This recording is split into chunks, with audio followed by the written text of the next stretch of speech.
Salut Emmanuel. Salut Clémentine. Ça va? Ouais, très bien, et toi? Oui, 3e fois quand même. Hein. Merci. Hein. On se lasse pas, hein, vraiment. Tu fais partie des MVP là, tu vois. Je suis très fière du coup. Ah non, moi je suis ravie de te recevoir encore. En plus, on va parler encore d'un sujet complètement différent. Je te rappelle, on a fait sur le harcèlement, ou en tout cas la capacité des enfants à se protéger dans les relations aux autres. Ensuite, on a fait sur les adolescents. J'ai adoré. Et donc là, on va parler du couple. Mais d'abord, j'aimerais que tu nous rappelles ce que c'est l'approche Palo Alto et le 180 degrés pour que les gens aient bien en tête de quoi on va parler et comment tu procèdes. Donc, l'école de Palo Alto, qui est en effet l'école de pensée avec laquelle je travaille en clinique, je travaille que avec cette école, je suis un peu monomaniaque. C'est une école qui a mis à jour un certain nombre de principes tout à fait éclairants, je trouve, en matière d'analyse des relations humaines, on va dire. Je ne vais pas tous les citer ici, mais un des principes fondamentaux qu'ils ont mis donc en lumière pendant leur pratique clinique, en fait, c'est que c'est souvent ce que les gens mettent en place pour résoudre un problème qui non seulement ne le résout pas, mais l'alimente, voire l'aggrave. Donc, en fait, ils ont constaté qu'en effet, les gens étaient très souvent pris dans des espèces de cercles vicieux où ils faisaient un peu plus de la même chose en espérant que ça change. Et en fait, non seulement ça ne changeait pas, mais ça s'aggravait. Donc, à partir du moment où ils ont fait cette analyse-là, ce constat-là, ils se sont dit, donc ça veut dire que pour aider les gens qui nous demandent, qui nous font la confiance de nous demander à les aider, eh bien, il faut qu'on les aide à arrêter de faire ça. Donc, une bonne façon d'arrêter de faire quelque chose, c'est de faire l'inverse, en fait. C'est-à-dire de faire un virage à 180 degrés. Parce qu'il est beaucoup plus facile, en effet, de faire quelque chose d'opposé à ce qu'on faisait auparavant que d'arrêter de faire cette chose. C'est très difficile, en fait, d'arrêter de faire quelque chose. Donc, la meilleure façon d'être sûr qu'on arrête, c'est de faire l'inverse. Et ça, c'est brillant, je trouve, comme analyse. En gros, l'idée, c'est qu'on ne peut pas être à la fois debout et allongé. En gros, c'est un peu ça. Et donc, nous, notre métier, ça consiste en effet à comprendre les cercles vicieux dans lesquels sont pris les gens qui viennent nous demander de l'aide, qui viennent pour que leur souffrance s'apaise, en fait. Donc, comprendre dans quel cercle vicieux ils sont pris, un peu comme s'ils étaient un hamster dans une roue, en fait, et les aider à faire exactement l'inverse, en fait, pour moins souffrir, en fait. Et c'est vrai que c'est pas facile à faire. Non, c'est super difficile. Sur le papier, ça paraît simple. Hein. Oui, c'est super difficile parce qu'en fait, il y a 2 types de patients qui nous disent souvent un peu la même chose. Ils disent, en fait, moi, j'ai l'impression que je suis dans une impasse. Ça, c'est vraiment une phrase qu'on entend souvent. Et en fait, moi, j'ai envie de dire à ce moment-là, faisons demi-tour, du coup, parce que ça me paraît logique quand on est dans une impasse. Et en fait, je trouve qu'il y a 2 types de patients. Il y a ceux qui, à un moment donné, n'ont pas conscience, en fait, qu'ils pourraient faire demi-tour. Vraiment, il y en a, notamment les enfants et les adolescents, par exemple. Ils n'ont pas forcément conscience, en fait, qu'ils pourraient faire demi-tour. Donc, ils continuent à faire la même chose en se cognant un peu comme une mouche sur une vitre, en fait, en se faisant mal, d'ailleurs, à chaque fois, souvent. Et puis, il y a une deuxième catégorie de patients qui, eux, savent très bien qu'il faudrait faire un virage à 180 degrés, le sentent, le pressentent, mais n'ont pas du tout envie de le faire parce que c'est en effet très difficile. C'est coûteux. C'est très coûteux. Ça se comprend. Je peux me caler dans cette catégorie de patients aussi. Alors aujourd'hui, tu as écrit un nouveau livre où tu t'es intéressé au couple et avec un titre que j'aime vraiment beaucoup, très prometteur d'ailleurs, « Comment rater son couple à coup sûr ?» Pourquoi est-ce que tu as été sur ce titre-là ? Alors, c'est un clin d'œil à Paul Václavic, en fait, qui est un des penseurs de l'école de Palo Alto, qui avait écrit, par exemple, « Comment réussir à échouer ?» ou « Faites vous-même votre malheur ». Donc, c'est vraiment un petit clin d'œil parce que... Et puis, c'est aussi un peu... l'anti-manuel de développement personnel au sens comment faire pour. Je trouvais ça intéressant, mais c'est vrai que c'est un peu aussi cette idée que on est pris donc dans ces autoroutes dont on va parler, ces autoroutes qui sont assez monotones, de comment rater en effet son couple en prenant ces autoroutes. Et je ne peux pas m'empêcher en effet dans ce livre de donner quand même quelques chemins de traverse potentiels à emprunter pour sortir de ces autoroutes-là, quoi. Mais c'est vrai que la description, c'est celle des autoroutes qu'emprunte le couple pour être sûr de souffrir. Ça marche très très bien. Alors, tu dis en préambule dans le livre que le couple, c'est une usine à cercle vicieux. Pourquoi ? Mais parce que parce que c'est un lieu, un système humain où il y a toutes sortes d'enjeux extrêmement forts, à la fois d'ailleurs sociétaux et à la fois internes.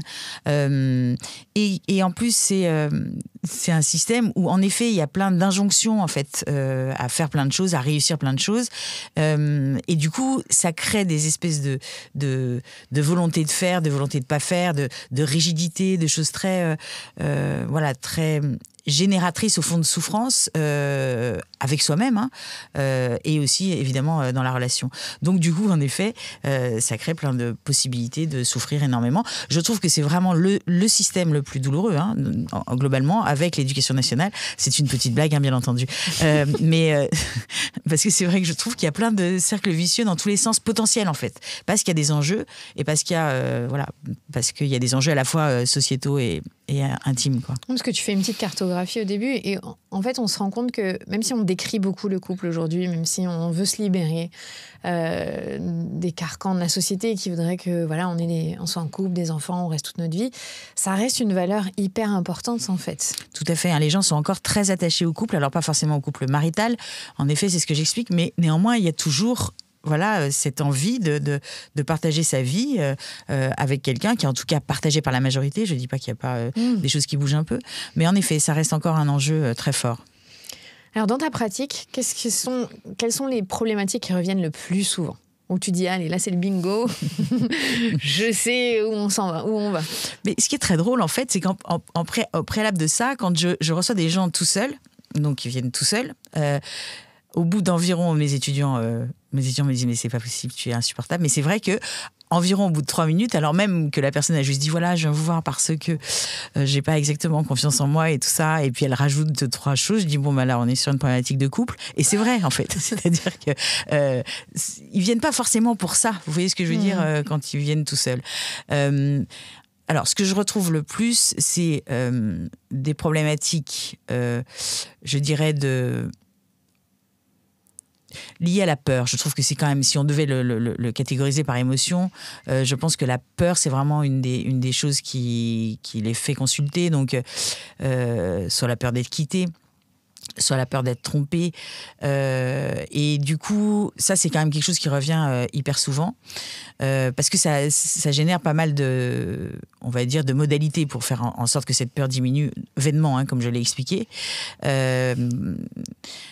Ensuite, je trouve qu'il y a les problématiques, en effet, de prise en charge, c'est-à-dire comment, en effet, dans certains couples, tout à coup, il se met en place quelque chose où l'un se dit « il faut que je le prenne en charge là-dessus parce que vraiment il est défaillant » ou « il faut que je la prenne en charge là-dessus parce que vraiment elle est incompétente » ou « parce que c'est pas comme ça qu'il faudrait faire », enfin, etc.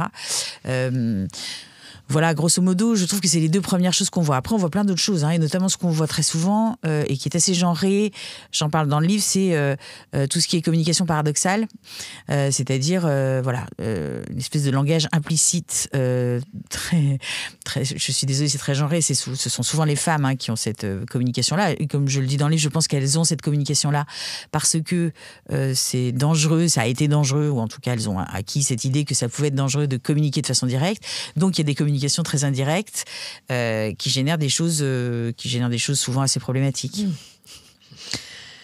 Tu donnes, et tu en as parlé juste avant, une métaphore dans le livre de l'autoroute. Est-ce que tu peux nous l'expliciter pour qu'on ait un peu conscience vers où on s'embarque? Oui, c'est ça. En fait, donc moi j'ai l'impression que il y a quand même une cartographie d'autoroutes relativement monotone que prennent les couples. Alors après, ils sont très créatifs pour souffrir le mieux possible à l'intérieur de ces autoroutes, en empruntant ces autoroutes. Mais ces autoroutes, en global, je trouve, sont relativement monotones. Et pour en parler avec d'autres thérapeutes de couple, clairement, c'est le cas. Donc, on a, par exemple, l'autoroute de l'évitement. Donc, j'évite un certain nombre de choses. J'évite les crises. J'évite de parler de certains sujets. Voilà. Donc, l'évitement. Alors, l'évitement, dans un premier temps, elle est assez confortable parce que du coup, comme on évite, on a l'impression que tout va bien. Et puis, les problèmes que ça s'accumule. En plus, c'est comme si on prenait l'autoroute, en fait, à l'envers, donc en regardant pas du tout devant, donc c'est assez dangereux, voilà, absolument. Il y a l'autoroute, j'en parlais, du contrôle, donc on commence à contrôler l'autre, à vouloir contrôler ses relations, ses émotions, ses sensations, ses pensées même, d'une certaine façon. Ça, c'est c'est une autoroute extrêmement douloureuse.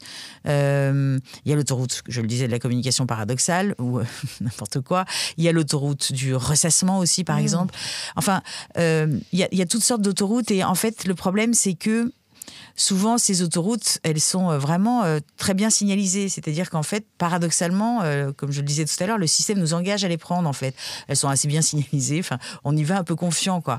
Et puis, à un moment donné, les soucis commencent. Voilà. Et donc, moi, mon idée, et c'est ce que j'essaie de dire métaphoriquement, c'est... Je pense qu'il y a des bretelles d'autoroute et je pense qu'en effet, comme le disaient les penseurs de l'école de Palo Alto, on peut à un moment donné prendre une bretelle pour faire demi-tour quand on voit que, en effet, cette autoroute n'est pas pour nous. Mais c'est pas simple. Non, c'est pas du tout simple. Surtout si parfois on n'est pas le pilote ou la pilote. Absolument. Et puis en plus, encore une fois, Paul Vassavik disait que c'est sans doute là où il y a le plus le syndrome de l'utopie. Hein. C'est-à-dire que quand on a imaginé son couple, quand on l'a idéalisé, alors je le dis avec énormément d'affection, mais j'ai quand même des espèces de fantasmes comme ça. Je le perçois, quoi, de personnes qui se sont mis en couple en disant voilà, ce sera un peu la famille Ricoré avec des grandes frites blondes qui s'embrassent toutes et qui sont hyper contentes. Et en fait, ça se passe rarement comme ça. Ça se passe un quart d'heure par an à peu près comme ça. Et donc, il y a une espèce d'utopie qui tout de suite tombe en fait. Et c'est hyper douloureux d'une certaine façon. Et donc, comme on a quand même l'impression que si on persiste, on va peut-être y arriver, quoi. C'est pour ça que c'est dur aussi de faire demi-tour. Parce que on a déjà misé, en fait. On a investi dans ce voyage-là, quoi. Et donc de renoncer, on se dit que peut-être on regrette d'avoir investi tout ça. On se dit, ou peut-être fallait encore que je persiste parce que c'était juste après. C'était la prochaine aire d'autoroute qui allait bien marcher. Surtout quand on est quelqu'un de très persévérant, en fait. Et on peut tout à fait l'être si on a envie. Pourquoi est-ce qu'on a tendance, très souvent, il faut être honnête, dans les couples, à penser que c'est l'autre le problème? Je m'inclus. Mais oui, moi aussi, bien entendu. C'est totalement facile. Bien sûr, c'est la raison, c'est que c'est quand même extrêmement moins douloureux pour soi-même que d'expliquer à quel point, en fait, c'est l'autre qui a des comportements problématiques et à quel point... Et ça, c'est une construction qu'on fait dans sa tête où on se dit, donc s'il cessait ses comportements problématiques, évidemment que moi, je serais plus obligée d'avoir ces comportements-là.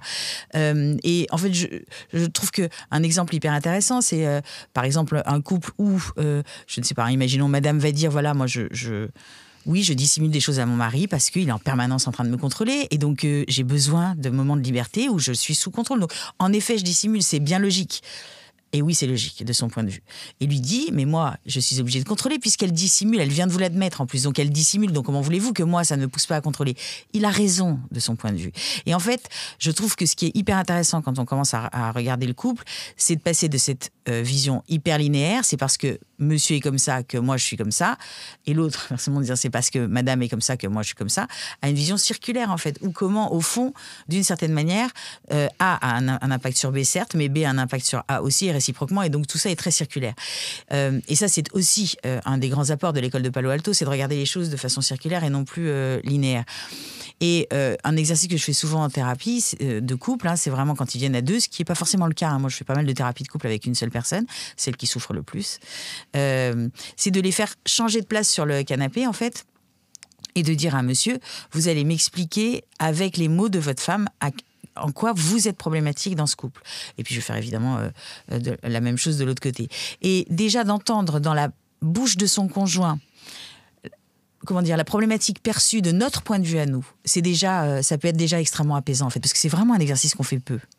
De se mettre à la place de l'autre et de prendre son point de vue, son rôle et tout ce que ça a comme charge émotionnelle aussi ou implication ou vision. On est trop autocentré dans le couple. Oui, et puis on est de toute façon dans le couple ou ailleurs, on est vraiment sur des visions. Je veux dire, on nous a appris Descartes, je veux dire très très fortement quand même. Je veux dire, la pensée cartésienne, c'est quand même quelque chose de très linéaire. Donc on n'est pas habitué à ces visions circulaires. C'est relativement logique. C'est vrai que la première fois que je t'ai interviewée, donc on parlait de harcèlement, et c'est une des premières choses dont tu parles dans l'épisode, de dire, en fait, les enfants, c'est pas qu'ils sont responsables, mais dans la relation, ils tiennent un bout de la ficelle. Et ils ont un pouvoir de pouvoir tirer ou de la lâcher ou d'en faire ce que... Et ça paraît tellement logique, mais c'est pas du tout ce qu'on arrive à faire au quotidien. De comprendre que, comme tu dis, A a un impact sur B et B a un impact sur A. On se victimise très vite dans une relation. Oui, parce que c'est moins, comment dire, désagréable d'un point de vue. Voilà, l'autocritique, c'est jamais très agréable, c'est compliqué. Et en plus, je trouve que c'est même pas en effet comme ça qu'il faut le voir, parce que, par exemple, prenons un exemple qui n'a rien à voir, mais que je trouve intéressant. Si par exemple, j'envoie un mail de réclamation à quelqu'un, parce que je suis mécontente d'un service, peu importe, on s'en fiche, vraiment, j'étais très mécontente, donc je commence à écrire, et puis je me dis, tiens, je vais mettre son chef en copie. Donc on met le chef en copie. Là, ça va modifier la façon dont on écrit. C'est-à-dire que le fait même, alors même que la relation n'a pas encore eu lieu, l'interaction n'a pas encore eu lieu, mais le fait même de savoir à qui on l'envoie modifie en fait la façon dont on écrit. Et donc ça, c'est quelque chose de permanent, mais dont on n'a pas forcément conscience, quoi. Sans même parler de responsabilité, hein, mais juste de voir les choses dans ce système-là. Est-ce que quand tu fais ces exercices en couple, ça dénoue beaucoup de tensions, tout de suite ça fait baisser peut-être le niveau d'agressivité qui peut exister, ou c'est pas assez pour aider des couples? Alors, je trouve que c'est parfois, hein, parce que vraiment tout dépend vraiment de l'autoroute qu'ils ont prise, hein, bien entendu. Non, mais c'est vrai, parce que c'est vraiment cette autoroute-là qu'il va falloir qu'on analyse très précisément. Mais le fait même, en effet, de leur faire voir cette circularité dans le système couple, c'est quelque chose de très émouvant, en fait, je dirais, qui, au fond, fait tomber un peu la colère, parce que une des choses qui rend le plus souvent les protagonistes d'un couple en colère, c'est d'avoir la sensation que l'autre ne comprend absolument pas notre point de vue, en fait, hein, d'une certaine manière. Mais ce qui est assez drôle, c'est que quand on leur fait faire l'exercice, donc vraiment, je le fais exprès, hein, de les faire changer de siège, parce que je veux qu'ils se mettent dans la position de l'autre avec la même ponctuation du problème, donc c'est-à-dire d'inverser la leur, hein, de ponctuation, et j'ai le plus grand mal à les maintenir là-dedans, parce qu'en fait, ils commencent en disant, alors le problème avec Jean, donc il se met à la place de sa femme, hein, le problème avec Jean, c'est qu'il est quand même extrêmement contrôlant, voilà. Et là, il dit, bon, en même temps, c'est vrai que... En même temps, c'est normal. Enfin, voilà, il commence à essayer d'expliquer à quel point tout ça est logique, quoi, en fait, hein, d'un point de vue linéaire. Faut toujours le recadrer. Oui, tout à fait. Non, c'est pas ça qu'elle aurait dit, là. Ce n'est pas la question. On vous demande pas de vous justifier. Parce que c'est vrai qu'il y a ça, cette tendance en couple de dire, oui, c'est vrai, mais... XXX, je fais ça pour telle raison. Les raisons sont valables pour la personne, mais c'est pas ça qui fait avancer la relation. Non, elles sont valables pour la personne, elles sont même valables d'un point de vue circulaire. Pour moi, en fait, la réalité, elle est dans les deux. Quand un homme dit je rentre de plus en plus tard parce que ma femme est toujours en train de faire la gueule, donc en fait, moi, j'ai pas envie de rentrer spécialement tôt, et que madame dit mais moi, je fais la gueule parce qu'il rentre de plus en plus tard et que c'est pas pour ça que j'avais payé, les deux ont raison. Enfin, payé, pardon, c'est pas pour ça que j'avais investi dans le couple, n'importe quoi. Les deux ont raison. Les deux ont raison, et donc en fait, dans la problématisation, la façon dont on analyse le problème, il va falloir prendre la boucle entière, sans dire il y en a un qui est plus responsable que l'autre, quoi, en fait. Et c'est là où ça peut devenir compliqué. Ce qui est compliqué, non, puisque j'ai l'impression que quand on va en thérapie, souvent, c'est pour pointer du doigt le fait que l'autre, devant une tierce personne, mettre à jour, bah, tu vois bien que j'avais raison, c'est toi le problème. Oui, tout à fait, on est très pris à partie. Voilà, c'est ça. On est très pris à partie, où tout à coup, ils disent, comme je l'explique, hein, ils disent « Est-ce que tu vas dire à Madame Piquet ce que tu m'as fait en 83 ?» Et là, on a une très bonne mémoire quand même. Très très grande mémoire rancunière, où je me dis mais à quel moment je vais pouvoir leur faire percevoir la circularité dans ce bordel. Donc ça peut être vraiment extrêmement compliqué. Ça peut prendre 20 ans de revenir. Absolument. Oui, en plus c'est très long. Et donc oui, donc voilà, ils viennent pour ça, en effet, pour expliquer à quel point c'est l'autre qui est problématique. Parfois, ils viennent vraiment pour d'autres raisons. Il y en a qui viennent pour sauver leur couple. Hein. Beaucoup. En fait, ça, c'est vraiment un des motifs, surtout quand ils viennent à deux. Et là, ce qui est très, très difficile, en fait, dans ce genre de situation, c'est que il y en a souvent un qui veut sauver le couple, une plutôt, enfin... dans mes statistiques personnelles, et un qui vient en disant on pourra pas me dire que j'ai pas tout essayé, un petit peu en mode thérapie alibi. Et ça, c'est compliqué parce que on peut pas du tout travailler ensemble sur ces modalités-là. Et donc là, c'est important de pouvoir travailler avec chacun, en fait, parce que les objectifs sont pas les mêmes, en fait, hein, d'une certaine manière. Est-ce que ça te met la pression quand tu sens qu'un couple vient pour sauver son couple et que tu sais que tu as un rôle à jouer? T'es pas responsable, évidemment, mais tu vas grandement... influencer, je ne sais pas si c'est le mot, hein, mais avoir un impact en tout cas sur la résultante de cette thérapie. Oui, c'est pour ça que moi je prends vraiment un cadre volontairement. Je fais ça, je dis en fait moi, très sincèrement, quand les gens viennent me voir pour sauver leur couple, à la fin de la thérapie, il y a 80% de ces couples qui se sont séparés. Parce que moi, je veux pas commencer à induire de l'espoir. C'est pas vrai, 80%, mais je veux vraiment induire que c'est pas tellement mon objectif. Ah, tu leur dis ça ? Ah oui, je leur dis ça. Tu leur dis ça même si c'est pas vrai comme stat. Oui, okay. J'étais en train de me dire, ok. J'augmente considérablement parce que l'idée, vraiment, c'est de travailler à la relation, en fait, parce que c'est notre métier de travailler à ce que cette relation soit la moins douloureuse possible au bout de la thérapie. Et peut-être que ça peut passer par une rupture. En fait, moi, je n'en sais rien au début. Et très sincèrement, alors ça, c'est plutôt des gens qui sont en individuel, qui viennent en disant, voilà, je viens vous voir parce que je veux me séparer de mon conjoint. J'ai envie de dire, mais en fait, comment se fait-il que tu ne sois pas chez un avocat plutôt que chez moi, en fait ? Parce que si tu veux... Donc, on voit bien que c'est quand même extrêmement compliqué et que moi, je n'en sais rien. Je veux laisser tout ouvert, mais en tout cas, je ne veux pas induire tout à coup quelque chose qui serait de l'ordre de grâce à cette thérapie, vous allez vous remettre ensemble. Parce que souvent, c'est un des deux qui veut ça. C'est pas les deux, donc je suis plus en thérapie de couple. C'est pas évident quand même. Non. Et les enjeux sont grands, parce que, bon, j'imagine que tu vois aussi beaucoup de couples qui ont des enfants, donc il y a une répercussion sur la vie de leurs enfants derrière. Absolument. Et c'est pas anodin. Non, il y a vraiment beaucoup d'enjeux, d'autant plus que très sincèrement, il y a vraiment des séparations qui génèrent beaucoup de souffrances chez les enfants, mais il y a également beaucoup de maintien de couple qui génèrent des souffrances chez les enfants. Donc, et je pense que c'est important aussi de le regarder à cette aune. Est-ce que des fois, tu as la sensation que c'est un immense gâchis, que ces deux personnes-là, elles vont se séparer potentiellement ou elles n'y arrivent plus alors qu'il y a ce qu'il faut, mais que la communication, par exemple, pose problème ? Tu le ressens, ça ? Moi, je ressens toujours qu'il y a des choses différentes à faire, en fait. Vraiment, je trouve que vraiment souvent, c'est vraiment, encore une fois... embarqué dans des choses qui sont parfaitement improductives et voilà, et on n'avait pas forcément conscience, on n'a toujours pas forcément conscience que c'est le cas. J'ai du mal à parler de gâchis. Je trouve que... Enfin, voilà, parce que... de toute façon, d'une manière générale, j'ai du mal à parler de gâchis. Par exemple, quand les parents me disent il ne travaille pas, il a 12 de moyenne, c'est un vrai gâchis, il devrait avoir 18, j'ai du mal aussi.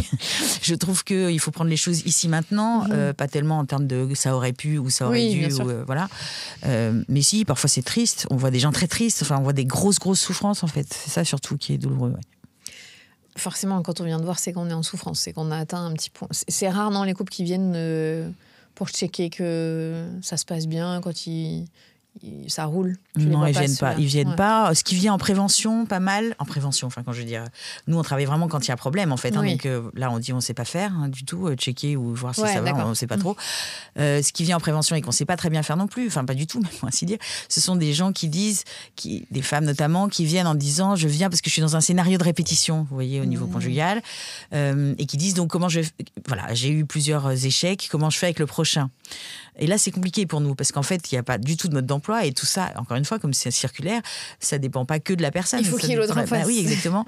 Et donc, voilà, on leur demande de bien vouloir trouver quelqu'un pour qu'on puisse analyser comment se crée le problème à nouveau. Oui. Pour notre laboratoire, ça ne marche pas, là. Il nous faut quelqu'un, madame. Tu l'as mentionné tout à l'heure, un des problèmes qui est un petit peu plus féminin, c'est la communication paradoxale. Est-ce que tu peux expliquer déjà ce que c'est, la communication paradoxale, et donner un exemple à quoi ça ressemble ? Peut-être qu'on le fait, mais on ne s'en rend pas compte. Oui, parfois on ne s'en rend pas compte du tout. Alors, une injonction paradoxale, pour donner la définition brute, c'est une injonction à laquelle on ne peut répondre qu'en désobéissant à une partie de cette injonction. Parce que c'est une injonction où il y a deux messages, en fait. Un message explicite, qui est le contenu, voilà, et un message implicite qui est pas dit, mais qui est quand même véhiculé. Alors, je prends un exemple tout simple, vraiment extrêmement simple. Imaginons... une personne qui disait à son conjoint, voilà, je trouve ça, on est allé chez Clémentine hier, tu vois que son mari lui offre quand même des fleurs extrêmement régulièrement, puisque ça fait 3 fois que je vois qu'il y a un nouveau bouquet de fleurs. Toi, je constate que c'est pas, c'est-à-dire que ça c'était avant, quoi. Je veux dire, mais maintenant plus du tout. Imaginons. Donc là, la personne en question, ainsi enjointe, se dit je ne vais pas acheter des fleurs tout de suite parce que c'est ridicule, on est d'accord, mais il attend donc 3-4 jours, imaginons que ce soit un homme, il attend 3-4 jours et puis donc il achète des fleurs à sa femme. Et là, ce qui se passe très souvent, c'est que la femme va dire, quand on est sur ce genre d'autoroute, quoi, va dire merci, mais c'est hyper dommage que tu n'y aies pas pensé tout seul. Donc, en fait, le problème, c'est que, en gros, elle lui dit... et ça fait partie de cette famille-là des injonctions paradoxales, elle lui dit prends des initiatives. C'est vraiment une injonction hyper forte dans le couple, ça. Donc, prends des initiatives. Mais on voit bien que si on obéit à cette injonction, ça veut dire qu'on ne prend pas d'initiative. Mais si on n'obéit pas, on n'en prend pas non plus. Donc en fait, quoi qu'on fasse, en fait, on se retrouve dans quelque chose qui n'est pas bien. Pareil, le conjoint qui a acheté des fleurs, s'il en achète, ça va pas. En tout cas, c'est la conclusion à laquelle il peut arriver. Mais s'il en achète pas, ça ne va pas non plus. Donc, comme disait Václavic, pile on a tort et face aussi, en fait. Donc en fait, c'est vraiment, vraiment très compliqué. À certains niveaux, ça devient ce que Bateson appelait une double contrainte, c'est-à-dire quelque chose dont on ne peut même pas sortir. Et parfois, l'injonction paradoxale se transforme en double contrainte parce que la personne qui est ainsi enjointe, qui souvent est considérée comme très défaillante, parce qu'elle ne prend pas d'initiative, je parlerai après des injonctions paradoxales venant des hommes, parce qu'il y en a évidemment, mais souvent quand même, l'injonction paradoxale de type « étonne-moi », je ne te demande pas grand-chose, chérie, juste de m'étonner un petit peu parce que, je veux dire, à un moment donné, c'est quand même toujours moi qui prends des initiatives. Ce qui est vrai, je veux dire. Mais le problème, c'est qu'on le plonge dans une espèce d'injonction paradoxale où il dit, au fond, ce week-end que tu m'as demandé d'organiser, ce week-end à deux romantique que tu m'as demandé d'organiser, au moment où on arrive, et même avant, je sens une réprobation qui est liée au fait que c'est quand même... Voilà, c'est pas moi qui l'ai initié parce que c'est à ta demande. Et ça va teinter tout le week-end de quelque chose d'un peu décevant, en fait, de part et d'autre, quoi. L'un parce qu'il va se rendre compte qu'il est décevant, parce qu'il l'a pas, voilà, et puis l'autre parce qu'elle trouve ça décevant, en effet, parce qu'en fait, les femmes, souvent, qui sont prises dans ce genre de cercle vicieux, elles demandent à leur conjoint d'obéir tout en désobéissant. C'est ça la demande. Et donc, c'est impossible. Et donc, du coup, si je reprends l'exemple des fleurs, je pense vraiment qu'il y a plein d'hommes qui se disent de toute façon, comme de toute façon, ça n'ira pas, autant que j'en achète pas. Voilà, donc en fait, c'est vraiment un échec. Alors, donc il y a, voilà, surprends-moi. Donc là, on est dans une impasse. Là, vraiment, clairement... Alors, c'est ce que je voulais dire, en effet, c'est que là, souvent, le conjoint qui est ainsi enjoint de façon paradoxale à prendre des initiatives, à être surprenant, surprends-moi mon amour, c'est très difficile pour lui. D'abord, il faut qu'il le voie, comme on disait tout à l'heure, mais en admettant qu'il le voie, qu'il le ressente, c'est très difficile pour lui de dire ça suffit, en fait. Cette façon de communiquer ne va pas et donc je ne joue plus ce jeu-là, en fait. C'est-à-dire que je n'essaye plus d'obéir, j'obéirai quand j'ai envie, parce que le risque, en tout cas qu'il perçoit, à tort ou à raison, c'est la rupture. Et donc, entre rester au fond dans cette communication très douloureuse ou prendre le risque de la rupture, souvent ils choisissent de rester dans cette communication. Donc c'est quand même très compliqué ce moment-là. L'injonction paradoxale plus genrée au masculin, qui est extrêmement violente aussi, voilà, et qui génère beaucoup de souffrance de part et d'autre d'ailleurs, c'est « aie du désir pour moi ». Tu devrais avoir du désir pour moi parce que parce que voilà, je suis quand même profondément désirable et en plus c'est ton job de femme d'avoir du désir pour moi. Donc, parce que ça c'est quand même très validé, encore malheureusement aujourd'hui. Et ça c'est très paradoxal parce que au fond, et ça... Il y a plein de femmes qui le vivent, qui l'ont vécu.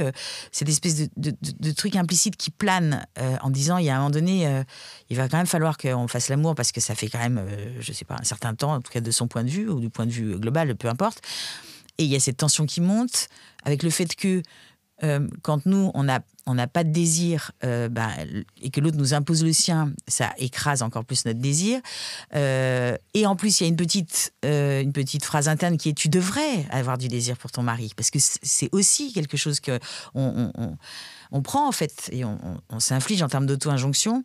Et ces femmes qui racontent que, voilà, qu'elles vont le plus tard possible dans la chambre à coucher en espérant qu'ils dorment, parce qu'elles ne veulent pas faire de peine en même temps. Elles sont vraiment très, très tiraillées, donc c'est horrible, avec la colère qui monte de l'autre côté du conjoint qui est enjoint à ça. Des femmes qui sont assez terrorisées à l'idée que leur mari juste leur touche l'épaule, parce qu'il y a tout de suite cette menace qui plane d'un désir qui va être montré, une culpabilisation de ne pas répondre à ce désir, quoi. Donc... là, vraiment, moi, je travaille beaucoup avec les conjoints qui sont dans cette exhortation. Je dis que c'est souvent genré au masculin. Ça peut très bien être genré au féminin, mais proportionnellement, voilà, c'est assez masculin. Et je dis à ces conjoints, en fait, moi, je ne sais pas du tout si le désir de votre femme va revenir, j'en sais rien, bien entendu. En revanche, ce que je sais, c'est que si on continue comme ça, on va totalement l'éteindre. Déjà là, je sens qu'on est plus que sur des petites braises, si jamais il y en a encore. Et donc, il va falloir souffler fort. Et souffler fort, ça veut dire quoi ? Ça veut dire recréer un endroit safe par rapport à cette problématique-là. Ça veut dire quoi, très concrètement ? Ça veut dire que je pense que c'est... Parce que souvent, ces hommes disent, et je les crois, ils disent... voilà, déjà, c'est extrêmement dur de plus avoir de sexualité, mais en plus, il n'y a plus de tendresse. Pour les raisons qu'on a vues juste avant, c'est que le moindre geste n'est plus empreint de tendresse, il est empreint de cette injonction. Et du coup, je leur dis, voilà, désormais, chaque fois que vous allez vous approcher de votre conjointe en lui touchant l'épaule ou sur le canapé ou peu importe, dites-lui, ceci n'est pas à visée sexuelle. C'est juste pour me rapprocher de toi. Et là, du coup, c'est hyper sécurisant. Et puis, je leur dis, on ne sollicite plus ni en implicite ni en explicite. Voilà. Et parfois même, je leur dis, ce serait pas mal d'imaginer comment vous pourriez faire autrement. Et peut-être de l'annoncer qu'en effet, vous allez faire autrement parce que vous avez bien compris que pour l'instant, il n'y a plus de désir. Ce qui peut régénérer une sorte de désir. Comment ça, tu vas t'en occuper autrement mais c'est pas dans cet objectif-là, mais en effet, ça peut avoir cet impact-là. Oui, de sentir aussi que l'autre se prend en charge et n'attend pas passivement quelque chose qui lui serait dû. Oui, exactement. Là, on parle de sexualité, mais ça peut être autre chose aussi. Faire la vaisselle. ça implique plein de choses. Est-ce que la sexualité, c'est un des thèmes communs dans les problématiques de couple, ou alors c'est en fait le haut de l'iceberg et c'est autre chose derrière la sexualité? Alors en fait, moi je trouve que les gens viennent assez peu pour ça. Ils viennent quand même, hein, bien entendu. C'est souvent pour le coup, soit ils viennent en couple, soit c'est monsieur qui vient pour les problématiques sexuelles de cet ordre-là. Il y a aussi des problématiques sexuelles liées à l'incapacité d'avoir une érection, par exemple, qui sont quand même des sujets pour lesquels ils viennent. Mais plus globalement, je trouve qu'ils viennent plutôt pour d'autres choses. Et en fait, c'est plutôt nous qui allons dire, est-ce que, pardonnez-nous cette question parfaitement intime, mais vous êtes parfaitement en liberté de ne pas du tout y répondre, mais comment ça se passe sexuellement ? Parce que ça nous donne quand même un éclairage sur l'autoroute. Parce que ce qui se passe dans la sexualité est quand même très souvent assez symbolique de ce qui se passe en vrai. C'est pas forcément le cas, mais quand même, ça nous donne des indices. C'est plutôt ça qu'on va aller chercher, voilà, parce que c'est quand même, voilà, il y a des choses qui s'y passent, qui sont représentatives de l'interaction. Je précise, si vous êtes en postpartum, que vous venez d'accoucher, ça reflète pas la réalité de votre vie en entier. C'est une période de votre vie. Absolument. Ne vous dites pas, mince, là, c'est... Oui, et puis en plus, il peut y avoir d'autres périodes de la vie où ça ne va pas et ça ne veut rien dire du tout. Hein, c'est pas, voilà. C'est pour ça que tu dis que ça te donne une indication. Sur ce qui s'y passe, hein, pas forcément sur est-ce que c'est bien ou pas, sur quelles sont les interactions autour de ça. Voilà. Ok, c'est l'intimité que ça procure dans le couple. Parce qu'on peut, c'est vrai... aussi avoir une intimité qui est différente que juste de la pénétration sexuelle. Absolument. Qui est parfois plus masculine que féminine en fonction du moment de vie. Donc ça, c'est la communication paradoxale et quand même, ça fait partie des grosses thématiques qui génèrent des problèmes. Moi, je me reconnais tout à fait dans ce genre de communication. Mais on se reconnaît toutes. Hein, pas toujours, mais c'est vrai qu'on peut utiliser ça et j'aime bien le fait que tu t'explique aussi que potentiellement on a appris à communiquer comme ça et que c'était pour notre sécurité peut-être et que voilà, si on en a conscience déjà, on peut travailler dessus pour apprendre à avoir une communication effective. Et c'est pas facile. Non, c'est pas facile.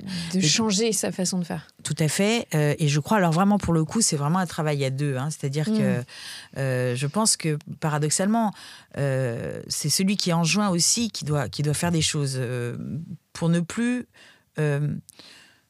alimenter en fait cette communication paradoxale en tentant de se soumettre à cette... Parce que c'est au fond ce qu'ils font, c'est-à-dire qu'ils tentent de se soumettre à cette injonction paradoxale tout en ne pouvant pas s'y soumettre. Et donc, c'est pour ça que...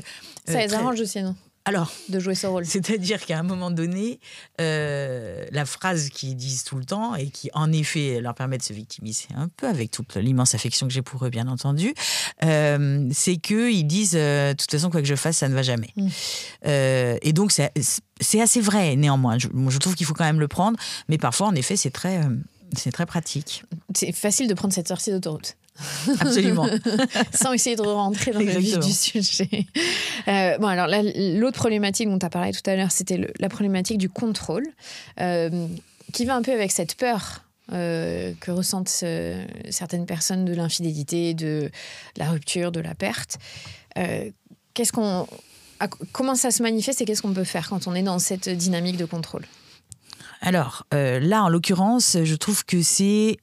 la souffrance, elle est partagée. Je ne dis pas qu'elle n'est pas partagée, mais elle est quand même très fortement sur la personne contrôlée. Je veux dire, c'est vraiment... Alors, il y a une souffrance peur d'un côté, mais il y a une souffrance vraiment d'être plus du tout libre de quoi que ce soit, qui peut être extrêmement intense. Et donc, l'idée, c'est vraiment de pouvoir travailler avec les deux, hein, je trouve, dans ce genre de situation, encore une fois. Et je crois que c'est extrêmement intéressant de pouvoir travailler avec ceux qui contrôlent parce qu'ils ont peur. Attention, hein, parce qu'il y a certaines... Oui, on va en parler après. Voilà. Un d'autres qui contrôle. Où il y a des red flags, c'est autre chose. Par plaisir, un peu de propriétaire. Et puis il y a vraiment je pense vraiment des gens qui sont très angoissés, voilà. Et du coup, je trouve que c'est extrêmement intéressant de pouvoir travailler avec ces personnes-là sur le fait de traverser leur peur plutôt que d'essayer de pas y penser et de contrôler pour ne pas ressentir cette peur, sachant que c'est absolument vain puisque tout le monde l'a vécu, hein, quand on contrôle le portable de son conjoint ou de sa conjointe et que on voit pas de SMS alors que potentiellement on se dit qu'il devrait y en avoir, on se dit pas il y a pas de SMS, on se dit il les a effacés. Oui, ça apaise pas la peur. Non, pas du tout. Dans un premier temps on se dit il y en a pas, puis après ça reflambe en fait. Donc vraiment notre idée c'est comment apprivoiser cette peur, comment la traverser et comment au fond se retrouver dans une posture qui n'est pas du tout celle dans laquelle ils sont quand ils sont en contrôle, qui est d'envisager en effet la possibilité d'être trompé, d'être trahi donc ou d'être abandonné. Et traverser cette peur-là, vraiment, c'est quelque chose qui peut être extrêmement apaisant, mais la traversée elle-même est super dure. C'est vraiment traverser le lac glacé de sa peur. Et puis vraiment, il faut que cette émotion, du coup, puisse vraiment s'exprimer. Donc, en consultation, on est dans des moments très émouvants, où vraiment on va dire, on va pousser, hein, on va dire, et donc vous imaginez que, etc. Des choses que vraiment on n'a pas du tout envie d'imaginer quand on a un conjoint jaloux, et je mets toute mon affection dans le mot jaloux parce que je trouve que la jalousie c'est que de la peur en fait. Et d'un autre côté, je trouve que c'est hyper intéressant aussi de travailler avec le conjoint qui est super contrôlé, parce que souvent qu'est-ce qu'il fait le conjoint qui est super contrôlé? Il rassure en fait. Il rassure ou il dissimule. Parce qu'il se dit, si jamais elle sait que j'étais à ce repas avec des filles de mon boulot, elle va être hyper paniquée. Donc ils disent, j'étais avec un repas où il n'y avait que des collègues. Mais donc si jamais... Oui, enfin, il ou elle. Oui, il ou elle. Pour protéger, en fait, d'une crise potentielle d'angoisse, en fait. Et donc, ça, c'est très mauvais. Vraiment, c'est très mauvais parce que... Bah, d'abord, parce que si la dissimulation... Puis en plus, voilà, quand on est jaloux, on est forcément soupçonneux. Donc, on va... Je sais pas. On va capter des choses. Oui, quand elles disent, elles sont trop mignonnes. Elles disent, et donc, les collègues, elles sont comment dans ton bureau? Donc, il sait le conjoint. Il sait que ça va. Ça, c'est une communication paradoxale. Ouais, un peu. Enfin, on s'approche un peu, ouais. Et en tâtonnant, quoi, comme ça. Et que donc, il va dire non, mais en fait, elles sont toutes extrêmement vieilles et très, très laides, hein, vraiment toutes, sans exception. Là, forcément, ça marche pas. Là, on dit, mais tu te fous de ma gueule, en fait. Ça veut dire qu'il y en a une qui est super bonasse, obligée. Sinon, tu dirais pas ça. Bref. Donc, ce que je prescris, qui est très difficile à prescrire aux conjoints qui sont comme ça, contrôlés par peur qu'à l'autre de les perdre, c'est de dire, je comprends que tu aies peur. Parce que, en effet, dans mon entreprise, il y a pas mal de collègues jolis, et que à tout moment, en effet, je peux tomber amoureux d'elle, parce que, en fait, j'en sais rien. Et ça, c'est hyper dur à dire parce que l'autre n'a pas du tout envie d'entendre ça. Et pour autant, je t'ai pas venue pour ça, moi. Pas du tout. Vraiment, tu n'as pas. Pourquoi tu es allé voir cette psy? Et pourtant, ça apaise en fait, d'avoir quelqu'un qui dit ça en permanence, plutôt que quelqu'un qui dit mais non, je n'aime que toi, mais à quel moment, mais je ne regarde personne et tout ça, parce que ça fonctionne pas, tout simplement parce que la peur. Quand on rassure quelqu'un qui est complètement stressé comme ça, en fait, on nie sa peur et cette peur niée se transforme en tsunami. En fait, mais c'est pareil pour les enfants, on en avait déjà parlé. On dit rarement à un gamin qu'on emmène à la confiserie ne t'inquiète pas, tout va bien se passer. Enfin, je veux dire, on ne rassure pas quand tout va bien. Donc, si on rassure, c'est qu'il y a quelque chose qui va pas, quoi. Donc, voilà. Donc, c'est important de travailler avec les deux. Tu leur fais lire ton livre « Je n'ai plus peur de mes peurs » qui est destiné aux enfants, mais qui est quand même... Mais parfois, oui. Parfois, je le prescris aux adultes en disant, vous allez trouver ça très bizarre, mais je trouve que c'est intéressant que vous regardiez un peu ça, quoi. quand je veux être un peu douce, parce que c'est dur d'affronter sa peur. Vraiment, c'est dur. C'est super dur. La métaphore qu'on utilise, que j'aime vraiment beaucoup, c'est... Je leur dis, c'est comme si... voilà, vous vous baladiez comme ça, et puis très fréquemment, il y a une espèce de chien noir qui est assez gros, comme ça, costaud, avec de l'écume aux lèvres et tout ça, qui vous fait super peur. Et il vous court derrière, et donc vous mettez à courir parce que vous avez super peur. Voilà, et puis bon, comme vous courez plutôt vite pour l'instant, vous arrivez à chaque fois à vous réfugier, mais il est quand même très pénible, et puis il vous gâche la vie, en fait, ce chien noir là qui vient de façon intempestive, voilà. Et donc, et puis alors, à un moment donné, vous tombez sur une vieille personne qui vous dit, mais en fait, je vous ai regardé là courir devant ce chien noir. Je me demande s'il n'a pas un truc à vous dire, en fait. Je me demande si ce serait pas intéressant de la prochaine fois qu'il vous court après, de vous retourner et de le regarder. Et je sais pas ce qui va se passer. En effet, ça fait super peur. Mais peut-être vous verrez qu'il a un espèce de tonneau là, comme ça, vous savez, comme les Saint-Bernard là, autour du cou. Et peut-être il y a un message à l'intérieur. Alors ça, on le fait beaucoup avec les enfants aussi. Et peut-être le message, c'est que, en effet, votre femme pourrait vous tromper et vous abandonner. Et donc, que ça fait super peur. Parce que parfois, il faut y aller doucement, il faut y aller par métaphore, tellement ils sont dans cette espèce d'autorité de l'évitement. Je dois éviter absolument de penser à ce qui me terrorise. Ouais. Ouais. La peur du lien qui se casse et de l'abandon, elle est forte sur ça. Et donc, c'est pas à prendre à la légère quand il y a du contrôle et de la peur. Parce que tu dis, il y a de la souffrance pour celui qui est contrôlé et de la souffrance pour celui ou celle qui veut contrôler. C'est pas facile de sortir de cette... Franchement, le fait même d'accepter de regarder cette peur en face, vraiment apaise terriblement. Vraiment, c'est quelque chose d'assez incroyable. Mais c'est logique, hein. C'est-à-dire que quand on passe sa vie à essayer d'éviter d'envisager le pire, et que tout à coup on l'envisage de façon sécurisée, hein, grâce à un thérapeute, il y a quelque chose qui est complètement différent, en fait. Est-ce que aussi le fait de contrôler l'autre, c'est pas une stratégie pour éviter de se regarder en face ?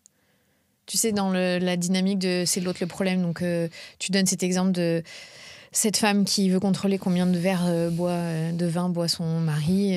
Ça fait des années qu'ils ont plus de 70 ans. Du coup, en se focalisant là-dessus, elle ne regarde pas que peut-être elle n'a pas d'activité en dehors ou qu'elle n'est pas épanouie dans le reste de sa vie. Est-ce que ça peut être ça aussi ? En tout cas, ça peut être généré par ça, clairement. En l'occurrence, dans ce cas précis, c'est le Covid qui génère ça. C'est-à-dire comme elle est beaucoup moins... elle marche moins, elle voit moins ses petits-enfants, elle est... Voilà. Tout d'un coup, elle a beaucoup plus de temps, donc. Et elle s'ennuie terriblement, en effet, pour regarder ce que fait de travers son mari. Donc oui, bien sûr, ça peut être lié à ça. Moi, je trouve que dans l'ensemble, c'est quand même une peur au bout du compte. En l'occurrence, cette femme, elle a vraiment peur qui meurt aussi. Qui meurt. Parce que c'est parce que elle est question de santé, là. Oui, elle est très mignonne. Oui, enfin, elle est très mignonne parce que bon, voilà, en même temps, il peut aussi décider que voilà, il boit jusqu'à la fin de ses jours. Enfin, je veux dire, il y a quelque chose de l'ordre aussi de l'intimité, quoi. Mais en fait, elle est tellement mignonne. Elle a peur qu'il meure parce qu'elle se dit s'il meurt, je meurs. C'est ça en fait, hein, sa peur. Et c'est intéressant d'aller la chercher d'ailleurs, parce que si on va pas la chercher, comme elle est très enfouie par l'évitement en fait, on n'est pas au bon endroit en fait. Ah oui, mais c'est pour ça, c'est des stratégies d'évitement de je construis des choses pour éviter de penser à ce qui est le problème principal à la racine. On est fort quand même pour faire ça. Très fort. Oui, surtout les obsessionnels. Alors après, il y a quand même des parties dans ton livre où tu adresses des sujets qui sont des sujets de société aujourd'hui, et tant mieux, des violences intrafamiliales.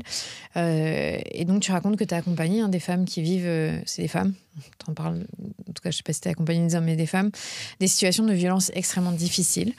Alors, qu'est-ce qui se joue dans ces relations-là ? Parce que là, tu parles quand même de cette circularité sans du tout dédouaner pas du tout. L'homme qui est problématique. Et qu'est-ce qui sont les signaux auxquels on doit faire attention ? Alors, en fait, moi, ce qui me touche beaucoup et me bouleverse absolument, c'est que les femmes dont on parle ici, dans ma patientèle, j'ai beaucoup de très jeunes filles. On n'est pas en train de parler de femmes mûres, on est en train de parler de jeunes mineurs, parfois, qui se retrouvent, et de ce point de vue-là, je trouve qu'il y a une forte régression, parce que vraiment, ça a pour moi 5-7 ans. J'avais pas de si jeunes filles avant. Et en fait, ce qui se passe souvent, quand en effet on est dans de la violence conjugale, de la violence que je qualifierais de propriétaire en fait, c'est-à-dire que là le contrôle n'est pas lié à une peur, il est lié à une forme de plaisir, d'emprise en fait, de pouvoir sur quelqu'un. Et le problème qu'on a, je trouve, c'est que souvent, quand on est dans ce circuit fermé de violence conjugale, les deux visions du monde des deux protagonistes sont une seule et même vision, très malheureusement, qui est une femme doit se soumettre à son compagnon. Donc c'est ce que pense monsieur, bien entendu, puisqu'en plus ça l'arrange. Mais malheureusement, c'est ce que pense la jeune fille aussi, qui pense, et ce que j'explique dans le cas de mon livre, qui pense qu'en effet... c'est normal quand on aime d'être jaloux. C'est normal quand on aime d'interdire des choses. Enfin, donc il y a vraiment une vision du monde qui partage, qui est une vision du monde, je suis désolée, malheureusement encore partagée de façon très globale. Et ça crée comme un espèce de lubrifiant sur ce cercle vicieux parce qu'au fond, tout va bien. Je veux dire, on est dans quelque chose où tout va bien, en fait, de leur point de vue à eux. Et donc, c'est très problématique. Et d'ailleurs, ce genre de jeune fille ne vient pas consulter, en fait, pour ça. Elles viennent consulter quand elles ont peur pour la relation, parce qu'elles ont l'impression que la relation se détériore. Elles viennent aussi très souvent quand elles tombent enceintes et qu'elles se rendent compte qu'en fait la violence ne s'arrête pas. Elle augmente même souvent. Elle augmente même souvent, parce qu'elles avaient cet espoir fou. Elles ont souvent cet espoir fou que, comme il a une enfance difficile, elles vont réparer tout ça, en fait.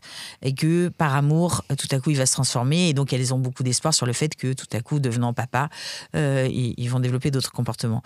Et là, comme elles ont peur pour leur enfant, parce que c'est souvent une consultation qui est liée au fait que quelqu'un d'autre peut être mis en danger, là, elles viennent consulter et là, on peut faire des choses.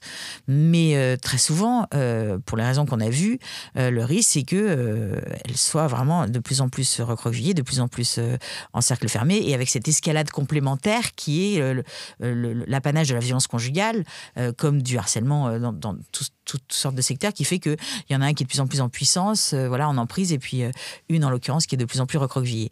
Donc, quand en effet, j'ai la chance d'accompagner des jeunes filles qui viennent consulter et que je les aide à sortir de ce cercle vicieux, ce qui est très difficile parce que tout le monde leur dit « quitte cet homme ». Et personne ne prend en considération le fait qu'elles sont amoureuses aussi de cet homme. Alors, on prend le mot d'emprise, qui est un mot tout à fait convenable, mais je crois qu'il faut aussi admettre qu'il y a cet amour-là, et c'est très difficile quand on est hyper touché par la violence qui s'y produit. Mais si on ne fait pas, on n'accueille pas ce sentiment, en fait, avec elles ne font pas alliance avec nous, en fait. Elles ne nous font pas confiance, d'une certaine manière. Donc, c'est très compliqué. Quand on arrive à en sortir, en effet, moi, je suis un peu pour la politique des red flags. Là, pour le coup, je fais de la prévention. Je dis donc, si on fait un petit peu un récapitulatif de ce qu'il ne faut plus jamais laisser passer, en fait, mais à la première seconde, c'est pas 3-4 fois, c'est quelqu'un qui te demande de changer de vêtements parce que il trouve que ces vêtements te rendre trop séduisante, quoi. Ça, typiquement, c'est un red flag. Quelqu'un qui te dit qu'il ne veut plus que tu traînes avec un tel ou une telle pour des raisons qui sont un peu similaires. Toute une série de choses que je prends dans ce qui s'est passé au début de la relation et qui a permis, au fond, aussi cette circularité, parce qu'il y a eu une autorisation par amour, de faire un certain nombre de choses. Je les reprends vraiment en disant donc plus jamais ça. Et elles sont assez d'accord, hein. Intellectuellement, on est plus tous d'accord, mais c'est vrai que dès que le sentiment amoureux, perçu comme tel ou pas, apparaît, c'est très compliqué de rompre un lien. Très compliqué. Et puis, il y a la peur. Et puis, il y a la peur pour sa survie aussi, parce que, mine de rien... Alors, pas tellement. Il y a des menaces aussi. Ah ouais? Pas tellement. Non, mais c'est bien tout le problème. C'est-à-dire que moi, j'adorerais vraiment plus en avoir qui disent, voilà, j'ai l'impression qu'il va me tuer, donc qu'est-ce qu'on peut faire de différent? Mais quand en fait... il y a les enfants, c'est ça que tu dis. Voilà, quand il y a les enfants, en revanche. Là, elles sont capables. Elles sont plus capables, en tout cas. De percevoir ce danger. Quand c'est pour elles-mêmes, absolument. Il y a une excuse il a eu une enfance difficile. Voilà, beaucoup. C'est difficile pour lui, après il est gentil. Il est très gentil après, mais elles disent d'ailleurs cette phrase que je trouve glaçante et qui, je trouve, résume vraiment très très bien la complexité de ce sujet. Elles disent, quand il n'est pas méchant, il est vraiment gentil. Oui. La normalité et la méchanceté, mais on s'accommode des petites miettes. Ouais. Parce que là, tu vois, c'est des cas pas si banals, je sais plus où on est, qu'on retrouve quand même dans le quotidien. Si ça nous arrive dans l'entourage, pas nous forcément, mais qu'on a une amie, qu'on a une sœur, une cousine, comment on fait, comme tu dis, alliance? Parce que là, on parlait du couple de manière assez légère, mais il y a vraiment des problématiques qui sont là de violence. C'est extrêmement compliqué parce que, bien entendu, on va être tenté de dire quitte cette espèce de pervers, arrête, c'est pas possible, il va t'envoyer à l'hôpital, je viens à la maison. Enfin, on a envie de faire ce genre de choses et c'est parfaitement logique et tout à fait bienveillant. Je crois que, paradoxalement, en fait, moi, ce que je fais souvent en première séance, c'est que je dis quelles sont toutes les qualités qu'a cette personne, en fait, parce que je me dis que si, en effet, si c'est une jeune fille, si tu restes avec lui, malgré toutes ces violences, c'est qu'il y a de bonnes raisons, en fait. C'est qu'il y a de bonnes raisons, sinon tu resterais pas. Et je crois qu'amicalement, on peut faire ce genre de choses en disant c'est absolument horrible, moi, ça me fend le cœur d'entendre ça. Et en même temps, je me dis qu'il y a des choses dans ce couple qui te conviennent, qui te font du bien, voilà, et voilà. Est-ce que tu veux m'en parler ? Ça, c'est vraiment très apaisant en fait, parce que ça crée quelque chose qui est de l'ordre de. D'abord, je veux pas te juger parce que c'est quand même très jugeant de dire tu ne vois pas quand même comme tu es conne, donc c'est pas jugeant. Et puis ça crée en effet une espèce de socle de confiance qui est en somme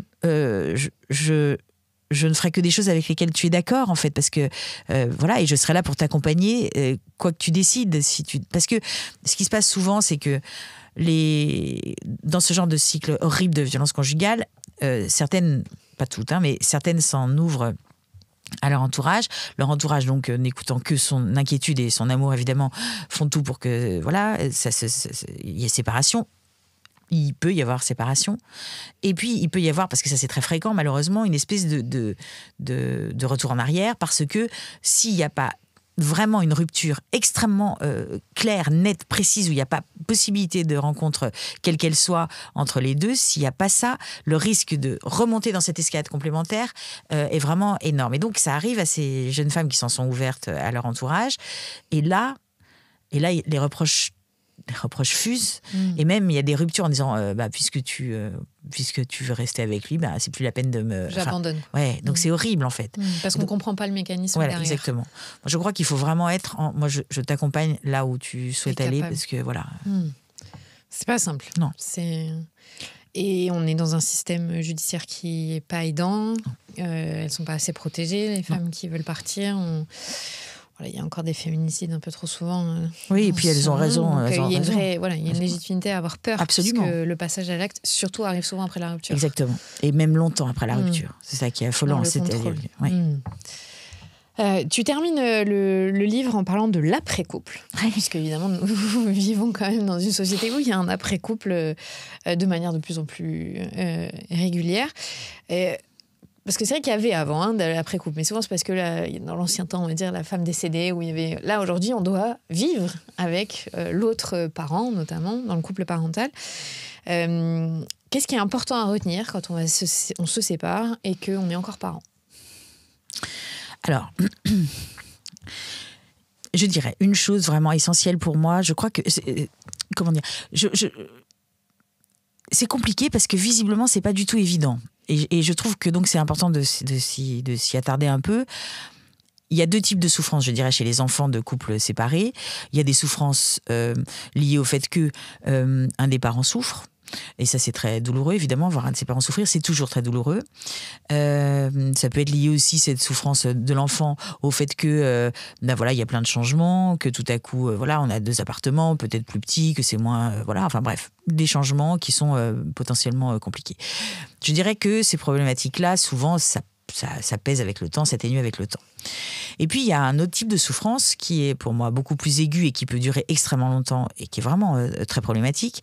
C'est la souffrance liée au fait d'entendre un de ses précieux, une des personnes qu'on aime le plus au monde, dire du mal de l'autre personne qu'on aime le plus au monde. Alors, déjà, quand c'est d'un côté, c'est tout à fait problématique, mais alors quand en plus c'est circulaire, c'est-à-dire que tout le monde se renvoie la balle en prenant à témoin ou comme émissaire l'enfant lui-même, c'est une catastrophe absolue. Mais je veux dire, c'est insupportable. Vraiment, c'est vraiment moi les souffrances que je vois le plus chez les enfants dans ce genre de situation, c'est des souffrances liées à ça, à cette incapacité à, au fond, considérer que à partir du moment où on devient couple parental, on passe d'un champ commun à 2 champs différents avec nos 2 petits veaux si on a 2 enfants, donc ils sont une semaine dans notre champ et une semaine dans l'autre champ, et que l'autre champ, on n'y peut plus rien en fait. On n'y peut plus rien. Et ça, c'est extrêmement horrible parce qu'on n'aime pas du tout ce qui se passe dans ce champ potentiellement. Il se passe des choses qu'on n'aime pas. On trouve qu'on leur cure mal les sabots et qu'on leur donne pas assez d'herbe verte. Et pour autant, chaque fois qu'on va intervenir auprès de l'éleveur ou en allant jeter de l'eau par-dessus la haie dans le champ d'à côté, on crée l'inverse de ce qu'on veut. Et d'abord, ça crée évidemment des conflits parce qu'en gros, le message quand même, c'est tu es incompétent comme parent, donc évidemment, il faut que j'intervienne dans ton champ parce que t'es... Voilà. Et donc, ça crée une espèce de colère chez l'autre éleveur, colère qui peut vraiment tout à fait rejaillir sur les enfants eux-mêmes. Et alors, vraiment... Une chose importante, c'est que dans ce moment de rupture, ne croyez pas que quand ils regardent une série, au moment où vous vous disputez ou au moment où au téléphone vous vous écharpez. Ils écoutent parce qu'ils sont aux aguets de tout, parce que c'est vraiment à la fois quelque chose qui s'effondre et à la fois quelque chose qui se transforme en un truc super dur. Alors parfois il y a eu des disputes avant, donc on est dans une continuité, mais parfois, voilà, il arrive que parfois la rupture se passe relativement bien et que ensuite ça se met à dégénérer de façon monstrueuse. Donc vraiment, moi je trouve que c'est hyper important de pouvoir exprimer sa colère dans des endroits qui ne soient pas dangereux pour les enfants, c'est-à-dire tout seul je ne sais pas, moi je dis souvent à des conjoints comme ça très malheureux de la séparation et qui donc sont très en colère contre l'autre, de prendre un moment pour cette colère-là, en criant ce qu'il faut, en tapant les coussins de son canapé, je ne sais pas, en faisant plein de choses, mais pas devant les enfants, en fait. Parce que, alors, c'est pas la colère dont je parle, c'est les questionnements. Et donc, racontez-moi ce qui s'est passé chez maman. Et donc, ce monsieur-là dont vous m'avez parlé, par exemple, je veux dire, il peut y avoir des choses comme ça, ou des choses encore pires, du type, tu diras à ta mère que... ce serait bien qu'elle t'achète des vêtements, des choses, mais on se dit c'est invraisemblable de ne pas imaginer l'impact que ça a sur les enfants. Et pourtant, visiblement, on est tellement pris dans cette espèce d'enjeu interactionnel entre les 2 ex-conjoints qu'on l'oublie, quoi. J'avais lu un livre qui m'avait marqué avec une phrase. Évidemment, on parle de quand il n'y a pas d'emprise toxique ou de conjoint ou conjointe violente. On parle de juste 2 adultes qui s'aiment plus et qui doivent faire chemin différemment. Il disait « Aime tes enfants plus que tu ne détestes ton ex ». Et je trouvais que c'était tellement vrai, parce qu'on perd une énergie folle aussi, à vouloir montrer que c'est l'autre le problème et qui fait du mal. Et on oublie en fait nos enfants au milieu qui, comme tu dis, leurs 2 parents, c'est les personnes les plus importantes pour eux. Et c'est assez fou. J'ai été dans cette situation, donc comment on peut vite oublier. Oui, bien sûr. Tellement on est aveuglé par notre colère, notre tristesse, parce qu'il ne faut pas la minimiser. Il y a de la tristesse dans une séparation, bien c'est sûr, normal. Bien sûr. Et ça m'avait fait un électrochoc de me dire... Oui, en fait, quand même, je vais pas le détester. Ça sert à rien. En fait, déjà, c'est de l'énergie de perdue. Et mettons cette énergie pour qu'on fasse que nos enfants, ça se passe bien, quoi. Oui, tout à fait. Maintenant, c'est difficile parce que c'est pour ça que je pense qu'il faut faire quelque chose de cette colère. Parce que se dire ne te mets pas en colère devant les enfants, pour moi, c'est totalement improductif. Je veux dire. Et en plus de ça, moi, ce que j'adore, c'est les parents qui me disent alors moi, jamais. Jamais je ne dis du mal de l'autre. Donc là déjà je suis un peu inquiète parce que je me dis c'est très bizarre vu quand même la détestation dans laquelle tu sembles le tenir. Et alors attention à la communication implicite parce qu'en fait ils sentent quoi. Et je trouve que communication paradoxale on peut faire absolument avec nos enfants aussi. En plus je trouve que c'est hyper important de savoir dire quand on a dit du mal ou quand on a manifesté une espèce de détestation comme ça, de dire tu sais c'est compliqué, je sais d'avoir des parents comme ça qui disent du mal l'un de l'autre ou qui pensent du mal l'un de l'autre, je sais que c'est compliqué. C'est qu'on est super en colère l'un contre l'autre, papa et moi. Et donc, c'est pour ça, des fois, il y a des mots qui dépassent notre pensée et tout ça. C'est parce qu'on est en colère, chérie. Parce que, au moins d'avoir un mot là-dessus, quoi, quand on n'est que dans une communication implicite, quoi. Oui, que ça aussi, ça enlève la faute de l'enfant. Souvent, ils ont cette pensée. C'est eux le problème. Tout à fait. C'est difficile. Après, est-ce que c'est... pas ok, mais ça fait partie du processus normal que ce soit en tension au départ et que ça s'apaise avec le temps et que si c'est le cas pendant quelques semaines, il n'y a pas... Non, il n'y a pas péril. Mais non, ce que je trouve étonnant, c'est comme tu le dis, hein, c'est quand même qu'à ce moment-là, mais c'est pour ça que je parle vraiment d'enjeux émotionnels très forts, c'est qu'à ce moment-là, alors même qu'on est de super parents, on ne perçoit pas la souffrance que ça peut générer, quoi. Et du coup, je trouve que c'est important de s'en rappeler, tout en se disant, nous aussi, on a notre souffrance. Il faut que du coup, on s'en occupe, hein. Parce que pour moi, se dire il faut pas que je le déteste ou il faut pas que je sois en colère, c'est un peu une injonction paradoxale pour le coup qu'on se fait à soi-même. En revanche, il y a des choses très concrètes comme je vais vous demander de ne plus les interroger juste pendant 15 jours sur ce qui se passe de l'autre côté, en fait. Juste, on fait ça parce que vous voyez bien que ça réactive quelque chose chez elle qui est de l'ordre un peu de la dissimulation, chez elle, par exemple, ces deux petites filles, et qui vous met encore plus en stress et en colère, et que donc, c'est là que jaillissent des choses qui peuvent leur faire du mal. Donc, c'est plus sur des choses très concrètes de qu'est-ce qu'on arrête de faire, quoi, parce que arrêter de ressentir quelque chose, c'est compliqué. Moi, c'était juste, ça m'avait donné cet état d'esprit de me dire, mais oui, je perds l'énergie quelque part qui a pas de sens, donc autant que je la mette ailleurs. Tout à fait. Tu vois, donc ça, c'est très concret aussi. J'ai une autre vision. En fait, il y a mes enfants au milieu. C'est peut-être plus important que deux adultes qui ne savent pas se gérer. Tout à fait. Et on va voir ça ailleurs, comme tu dis. On peut aussi aller en thérapie pour se séparer. Bien sûr. On peut aussi aller en thérapie pour faire en sorte d'être de meilleurs coparents et de trouver un terrain d'entente avec quelqu'un qui est neutre. Tout à fait. Parce que c'est vrai qu'on oublie qu'il y a cette option-là. Absolument, et elle est très utile à certains moments, absolument. Ça doit faire rebaisser un peu la tension aussi. Tu donnes cet exemple dans le livre qui m'a vraiment marqué de ce papa qui est séparé de la maman, qui n'a pas choisi, mais qui est passé à autre chose, dans le sens où la maman était très claire, n'a pas laissé la porte ouverte à potentiellement une possibilité qu'il y ait une deuxième version de leur amour, mais il n'arrive pas à passer à autre chose 3 ans après, et en fait parce qu'il est très attaché à l'écosystème. Et c'est vrai qu'on oublie dans les séparations que c'est difficile ça, de lâcher prise sur l'idéal familial, sur les relations avec la belle famille, les amis.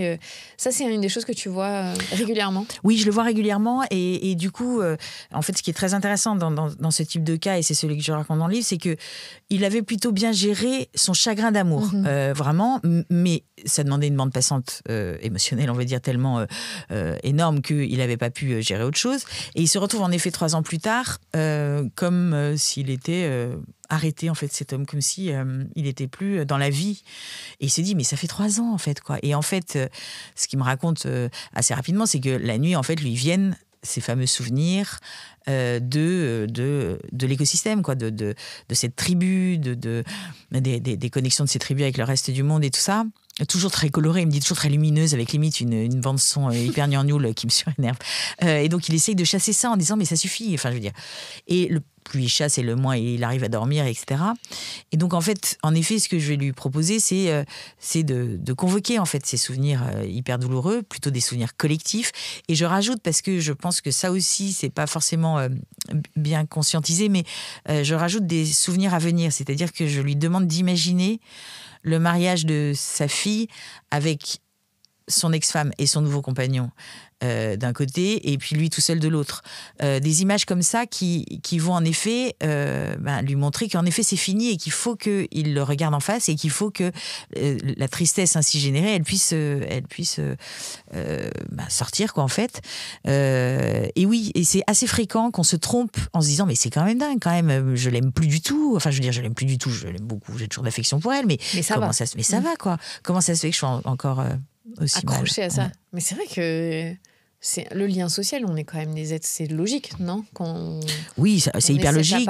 Quand tout allait bien dans ce compartiment-là. Tout à fait. Et c'est surtout vrai pour des gens qui avaient un idéal familial très, très coloré et très... imprégné, très fort. Très fort, quoi. C'est pas facile, hein. Non. Ni de faire famille, ni d'être couple, ni d'être... Et j'imagine, t'en as pas parlé non plus, mais d'être couple en famille recomposée, de devoir manager toutes ces interactions problématiques avec potentiellement. Avec les ex-conjoints, avec les enfants. Être couple dans ces situations-là, c'est pas non plus... la plus simple équation. Non, vraiment pas. On se dit, ce sera mieux quand je serai séparée avec quelqu'un d'autre. Et en fait, il y a quand même d'autres problématiques. Il y a d'autres problématiques, un peu multipliées par 2, donc c'est ça, en fait. Déjà de logistique et ensuite d'interaction. Merci beaucoup, Emmanuelle. Merci beaucoup, Clémentine. C'était trop chouette. J'espère que vous retiendrez que 80% des couples vont en thérapie se séparent. Non, je rigole. C'est très optimiste. C'était faux. C'est une fausse information qui n'est pas sourcée. Mais en tout cas, c'est bien d'aller en thérapie. Quand on en a besoin, n'hésitez pas à demander de l'aide et aller vous faire accompagner. Ça ne peut pas faire de mal, normalement. Normalement, non. Si c'est bien fait, ça va aider. Merci. Merci beaucoup.